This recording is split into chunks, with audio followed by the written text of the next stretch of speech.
स्वामी, दिवाळी येते आहे. समाधानाची, आनंदाची, आपुलकीची दिवाळी.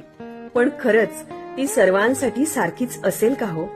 कुणाची तरी दिवाळी धनाची पेटी घेऊन येणारी असेल, तर कुणाची धनाच्या पेटीकडे पाहायला लावणारी. लाडवाचा गोडवा प्रत्येकालाच चाखायला मिळेल का? नवीन कपड्यांचा सुगंध सर्वांनाच अनुभवता येईल का? प्रत्येकाच्या चेहऱ्यावर तोच आनंद असेल का, जो त्याच्या हक्काचा आहे? अंगणात रांगोळी, फुलांच्या माळा, फराळाचा घमघमाट या सगळ्याच गोष्टी सर्वांनाच हव्याहव्याशा वाटतात. सणासुदीला आपली माणसं आपल्या जवळ असावी असंही वाटतं. आता येणारी दिवाळी फक्त ऑनलाईन राहता कामा नये. जिव्हाळ्याची, आपुलकीची माणसं जवळ असू देत. खरंच स्वामी, काहीतरी असा चमत्कार करा ना की सगळ्यांची दिवाळी एकसारखीच असेल.